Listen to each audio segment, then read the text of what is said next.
Hello, everybody, and welcome to this episode of Talking Business with Chad and Mike. I'm Chad Eves here with my co-host Michael Gansel, and he is going to introduce our guest today, Evan Mestman.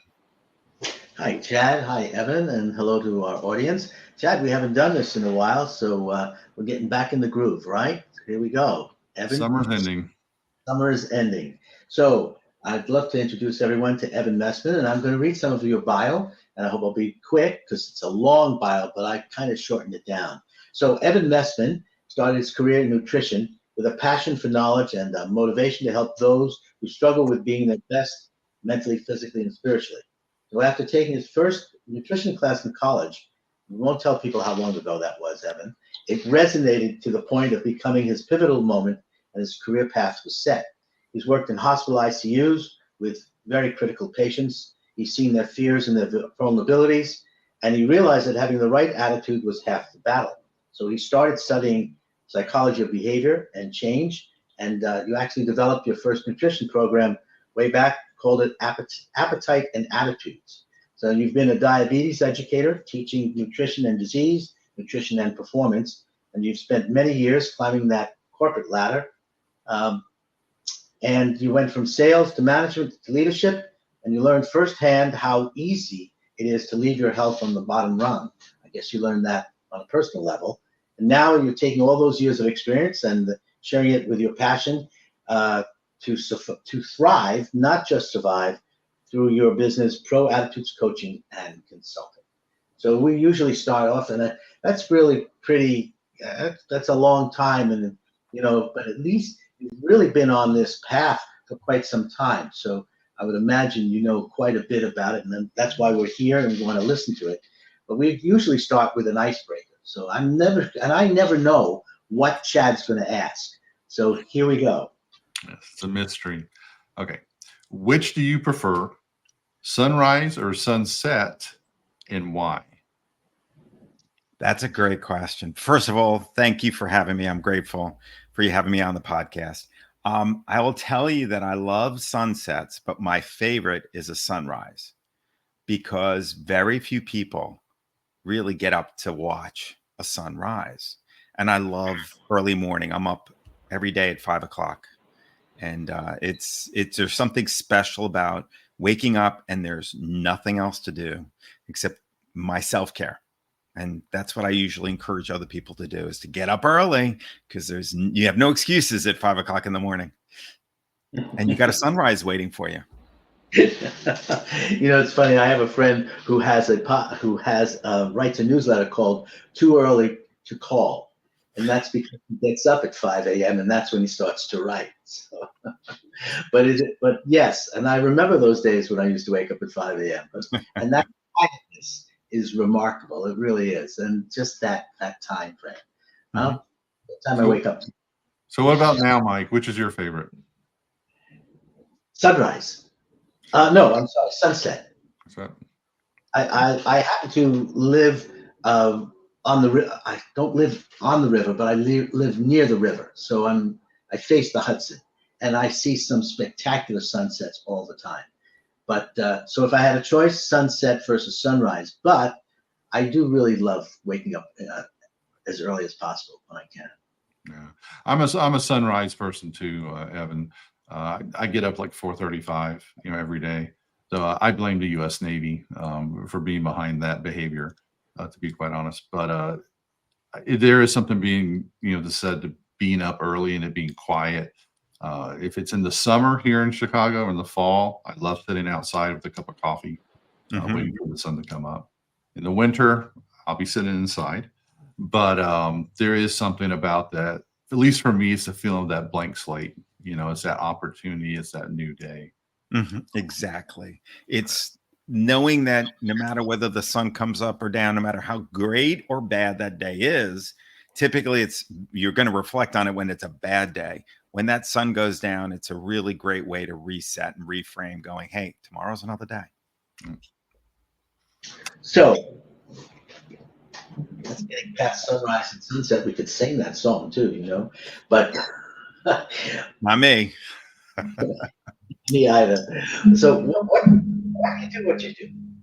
What like why? So my nickname was Heavy Evie when I was a kid. Really? And I was just bullied. Used to walk into homeroom every day, and Danny McCarthy would say, "Here's Heavy Evie," and it really beat me up inside in my head.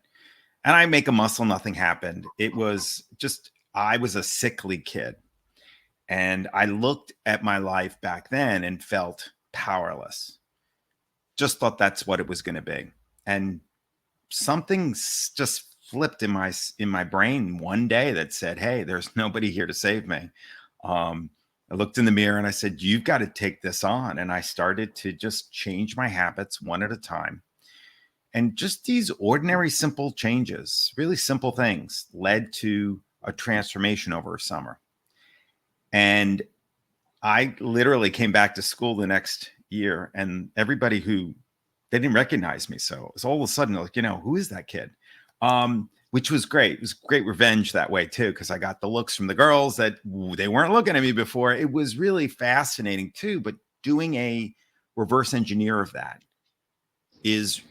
I've been like reverse engineering it ever since, because I know that the secret is not about going on a diet or going on an exercise program or taking a special pill or there's nothing out there that's magical except for, to me, the neural pathways in our brain. And if we can reprogram those neural pathways, I think that we can really transform everybody's health in the United States. We are right now dealing with a tremendous epidemic where nearly 80% of Americans are are overweight or obese. Nearly over 50% have diabetes or are pre-diabetes, have that. And half of the ones that have diabetes do not even know they have it. We are right now driving in a car that's literally feet from the edge of the cliff for our healthcare system. And I don't even want to call it a healthcare system. I think it's a sick care system. Things have got to change when so few people in this country are considered ideal health. And that is the real why I do this. And I pivoted into corporate America. So the reason why I really like to work with leaders and business owners, because when I worked in leadership, that was probably the loneliest place to be. You've got to project this image of confidence and just knowing how to fix everything. And it's really not the way to manage things or lead people. You need to learn how to be more vulnerable, and you need to learn how to collaborate and ask for help. And so many people in corporate America are autocratic. It's like, you do it my way or no way. And I've just really have this passion to really help other people the way I've helped myself. And I went to school. It's not like I just did it myself. I went to school. I got my master's in clinical nutrition. I was a personal trainer, certified personal trainer. I actually ran a health club, and I was a manager in a health club while I was going for my master's, because I'm just one of those guys that I had plenty of free time. So why not work 55 hours a week while you're getting your master's? And it gave me a perspective of learning pathophysiology, the biochemistry, the psychology of health. And what I learned is that we don't really know. It's a relatively new science. And what I found is that the healthcare system today is so big on treating symptoms, and they don't really understand the underlying reason that we have all these chronic diseases that everybody wants to specialize for. But really the problem is the root cause. And it's our diet, our lack of exercise, our exposure to the insults in our whether it's medication or whether it's the microplastics or it's all the chemicals that are available now. There's so many things that are different than they were 100, 125 years ago. You never heard of obesity. I mean, most people were malnourished. Most people were normal weight. Just go to Disney World though, and tell me. I had somebody I was doing a networking call with, and they said, I didn't realize until I went, and he was from Europe. Until I went to Disney World.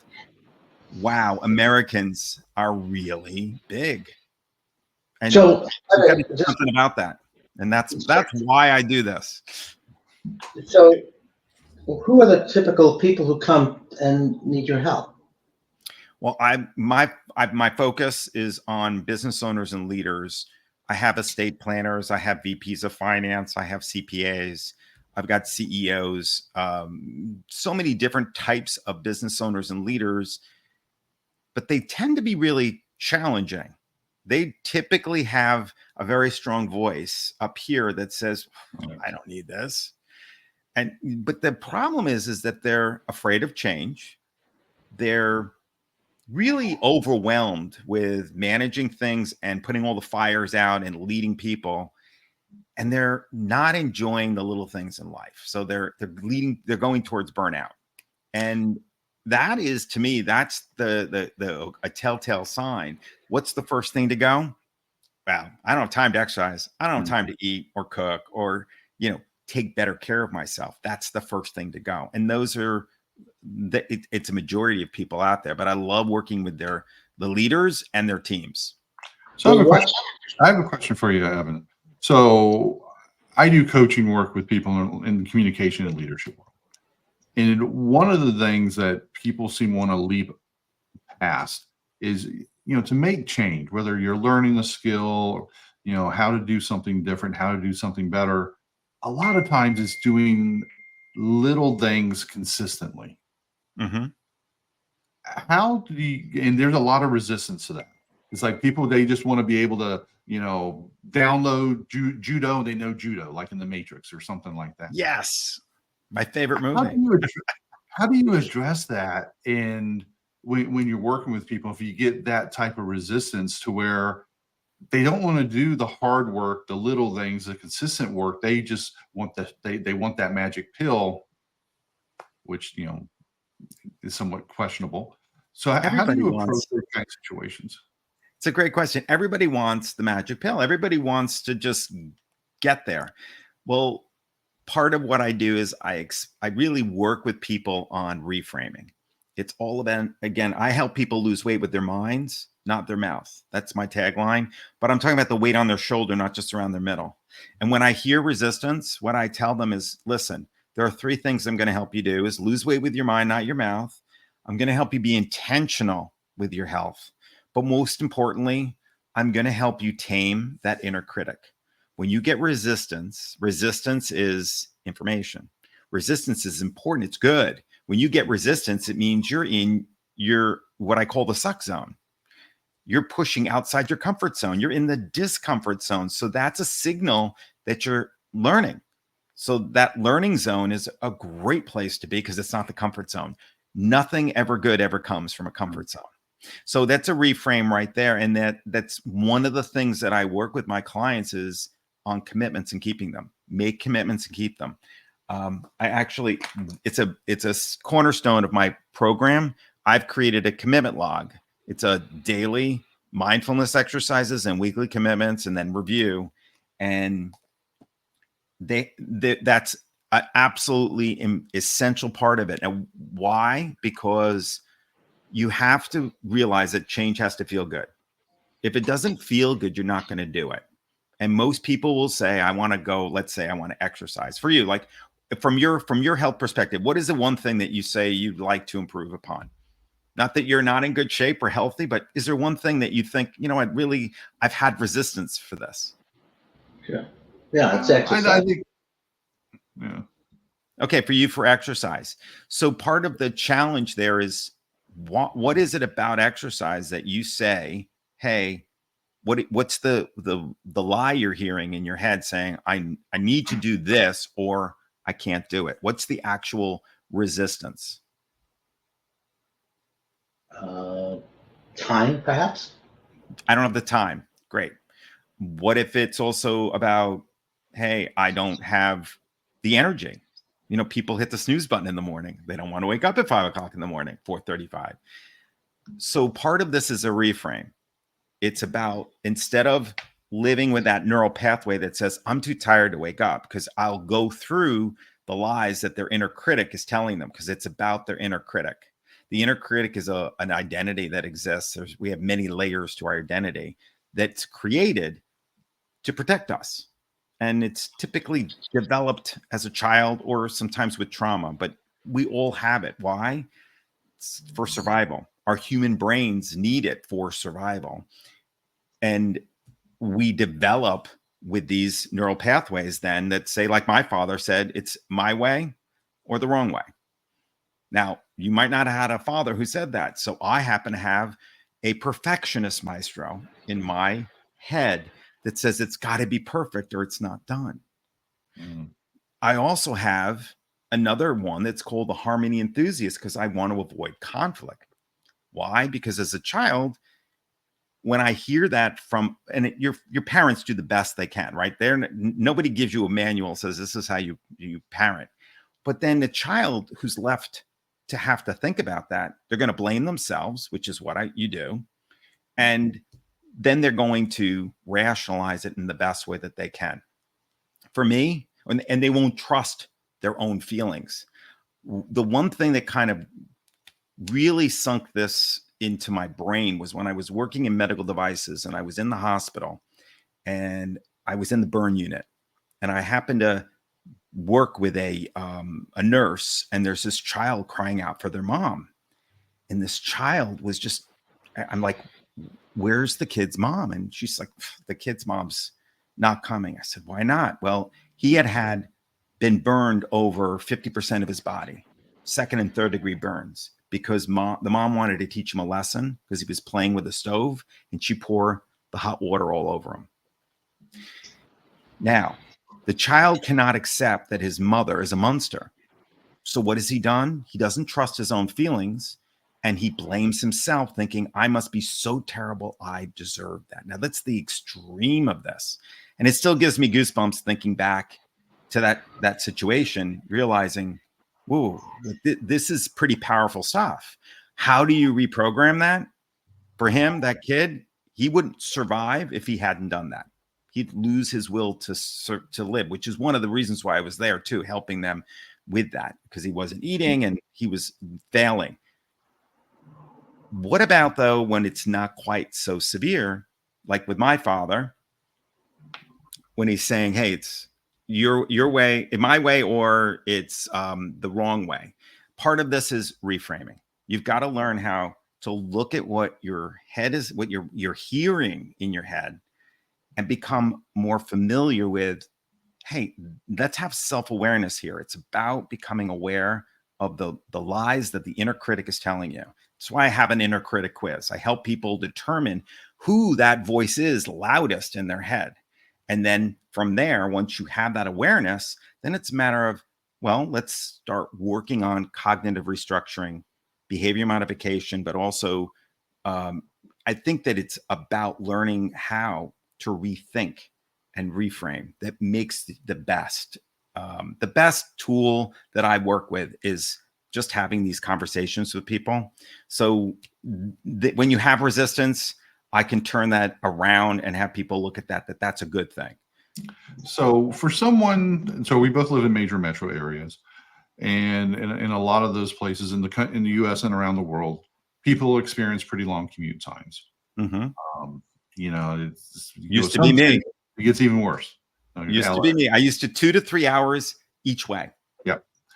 What would you suggest to someone to, like a first step they could take? Because it's so easy to fall into eating the bad food, the takeout food, the fast food, whatever else it is, the sugary drinks. What's kind of like a first step someone could take to break what they're doing currently to change that path for themselves? Great question. First, they have to have, like you asked me, they have to have a why. They've got to be connected. Are you doing this for an outcome? Oh, I'm going to be going on vacation this summer and I want to look good in my bathing suit. That might get you started, but it's once you hit that beach and you start eating and drinking, it's all over. So there has to be a better connection there. So I don't ever say it's right or wrong. If that's going to get you started, great. But we have to go deeper. And then what I always tell people is to start with a tiny, tiny habit. So if it's exercise, people go, I don't have time to exercise. I used to get up and exercise before I would go to get in the car and drive to Brooklyn or Staten Island or Queens. I would start with 5 minutes. People go, 5 minutes is nothing. Well, we're starting with 5. If you can't give me 5, I can't help you. Everybody says yes. So I start with 5 and then add 1 minute every day until you get to a point where you go, I can't really provide any more time. And then what we do is we work on the habit. Let's create the habit first. I even have people get in the car and drive to the gym. And I said, you don't have to go in. Really? Yeah, just get in the habit every day, the same time for the week. First, we start with getting up at the same time every day. Mhm. How many people get up based on when they're responsible for work? You get up at 4:35. I get up at 5 every day, regardless, except on the weekend, I might get up at 6. I give myself a little extra time. But I think it's really important that people understand we are creatures of habits, and that between stimulus and response, there is no space when it's a habit. So what So are the what about it? what are the toughest habits that you encounter with the clients that you work with? You know what? Every habit is unique to that person. But one client that I'm working with right now who is an estate planner and happens to travel around the country training other lawyers to become estate planners. When I met him, he was eating until he literally was stuffed. Every meal, he could not stop until he was sick to his stomach. And he had terrible GERD, which is indigestion, terrible bowel symptoms, and besides being overweight, and he wasn't fitting into suits.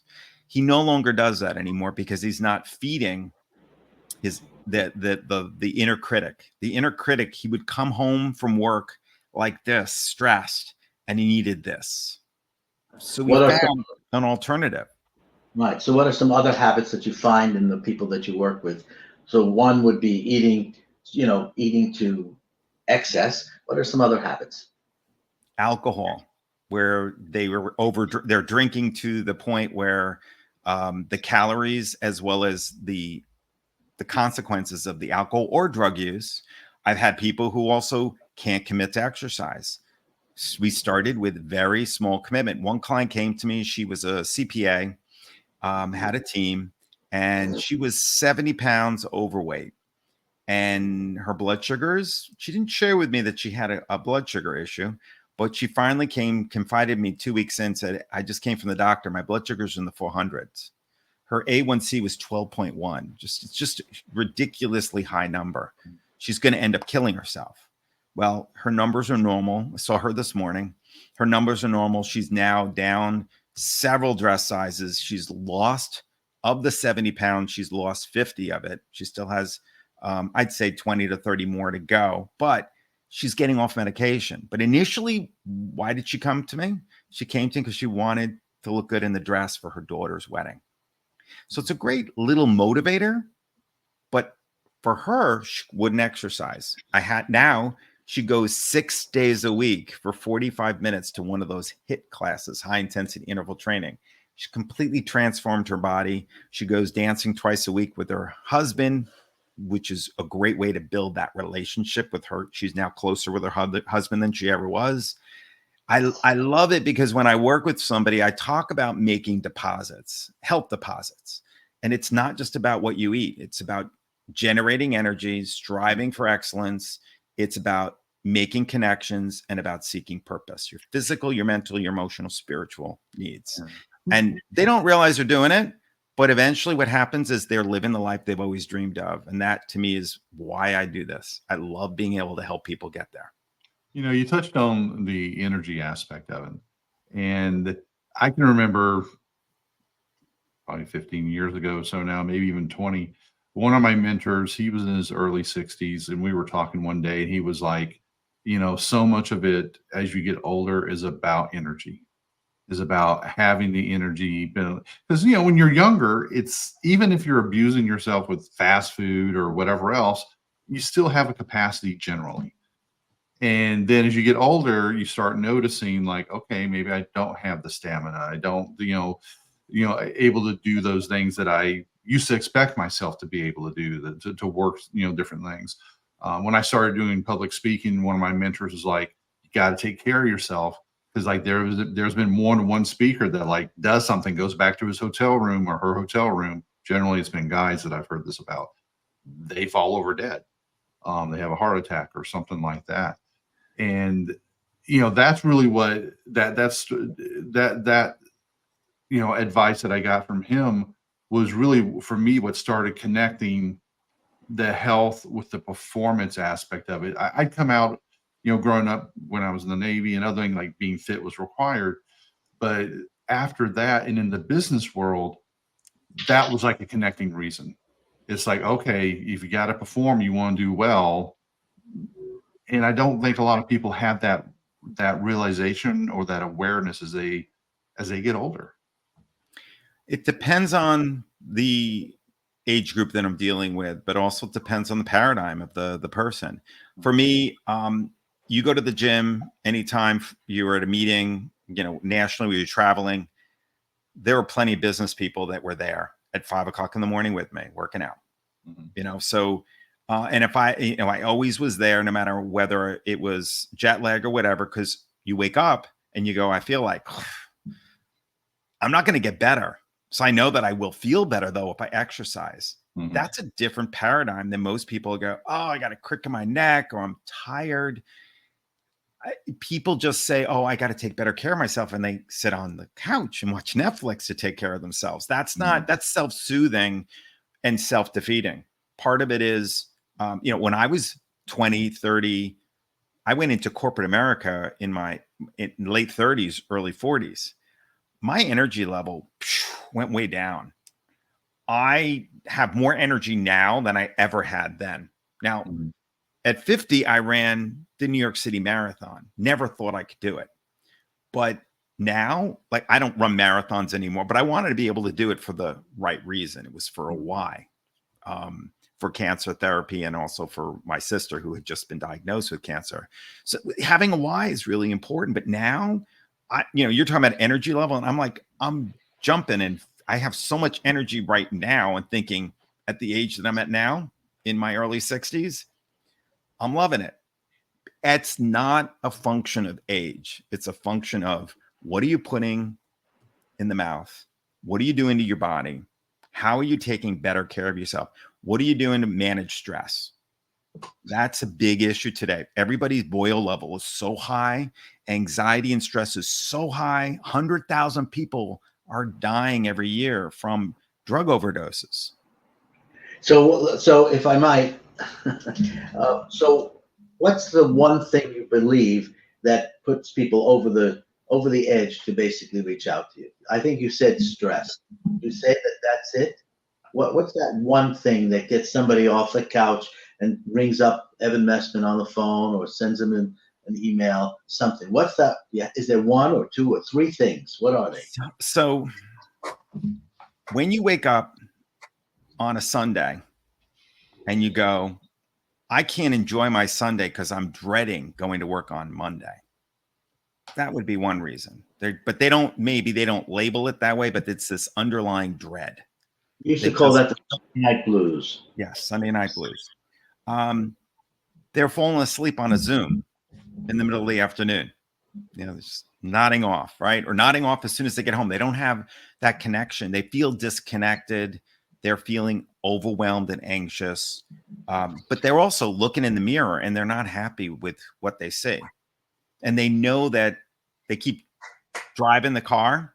They're going over the edge pretty quick. I mean, health is not priceless until you lose it. So most people will come to me when they've already had a wake-up call. They've been to the doctor. The doctor said, if you don't go see Evan, you're going to die. I've had several people come to me from that, but other people come to me because it's referral. I've got many business leaders who are living their best life now. And other people are like, what are you doing? Like, how are you doing this? Like, oh, you got to talk to Evan. So it's, people look at it and go, I didn't think I could even live that way. If someone reaches out to you, because we're going to obviously share your contact information here and all, what should they expect like from that first conversation? Just getting to know you and see if I can help you. Bottom line is I'm not there to sell. I'm there to help them understand what their problems are. First session it's complimentary for that reason, because it's an investment. It's not about going on a program. My method's called the B3 way. It's become, be strong, be grateful, which is why I'm the Chief Gratitude Officer. I really believe that people need to think from this perspective. If they're a caterpillar and they want to fly like a butterfly, they have to want to give up. They have to want to fly so badly they're willing to give up being the caterpillar. That's number one. So I'll talk to them about that. I'll talk to them about like where they are now, and I will help them identify where the challenges are. I have a lifestyle challenge assessment that makes it really easy. They just take the assessment. It's a lot of questions. It doesn't take very long to take, but it bubbles up 3 to 5 main issues that if we take care of those, everything else falls into place. And the inner critic quiz, which is literally a 10-minute quiz that everybody can take. It's a free quiz that's out there, and they can identify who their inner critic is. And I even have courses that are out there where they can learn how to tame that inner critic. 21-day inner critic challenge. All right. Oh, well, very interesting, hasn't it? What do you think? So I guess I just had a thought, and I was going to ask you that. So, you know, in the world of sales, we talk about pain, which is an emotionally compelling reason to act or change. And the bottom line really comes down to is that when the pain of staying the same is greater than the pain of change, people change. And I think that that's apt for the types of people that are going to come to you. You know, they have this, they have a compelling need to change, but somehow they're so comfortable with being where they are that they think that but at some point when they realize that being where they are is so painful, certainly change becomes much more desirable than staying where they are. And I think that that's pretty much what I hear about what you're saying in terms of all the people that you work with. They've made that final decision and say, it's too painful to be where I am right now. I've got to seek something else. And it's a good way of looking at it. But the thing that I will tell you is that pain is optional. I mean, the pain is necessary. Pain is nice. The suffering of not like avoiding dealing with this issue, that's optional. But people have been like the person I sat next to at a meeting at a dinner. It was a celebration, and he's complaining about his eating, and he's getting sick from it. He'd been suffering for this for 30 years, eating till he was stuffed. Right. 30 years. And now he doesn't do that anymore. But the reality is he's comfortable with that. That goes back to but he really is. That goes back to your inner critic. That goes back to that inner critic. He actually feels, for whatever crazy reason, for every twisted reason, he is comfortable with that. He's made well, we could go on, and I'm sure we could have this discussion offline, because I'm not disagreeing with you. But what I'm saying is that he is comfortable with it until that point where he realizes that comfort is so overwhelming him, he's no longer comfortable with it. Well, the comfort's temporary. When you go for the ice cream and the cookies at night, he's like, I'm the boss of me. His inner critic, we go through actually what his inner critic is saying. I'm the boss of me. I'm going to do what I want to do. But when you eat that, you put it in your mouth and you enjoy it. Great. That's immediate gratification. That immediate gratification monkey is enjoying themselves. But what about the rational self, right? Yeah. It's developing, and that's not necessarily in your conscious mind. What I do is I bring it to the surface. I help people to expose the inner critic. Like mine used to be 6 feet tall. I keep him on my shelf. He's now 8.5 inches. Here's my inner critic.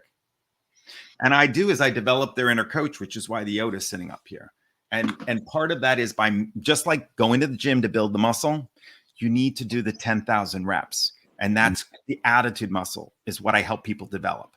And that requires work, but we have to make it feel good. You got to make it feel good. And that means you've got to live your life in forward motion and focus on what's just in front of you. So many people give up because they think about what they should do. They think about, I'll never get there, or I'll never look like that, or it's all external. What we do is we focus on the internal. But I know we're running out of time. Yeah. I could go on forever on this. No, I think it's really insightful, Evan, and thank you for being here with us today, because it's one of those things where maybe it's simple, but just because something is simple isn't easy. That's not And easy. how many layers are there to get to it?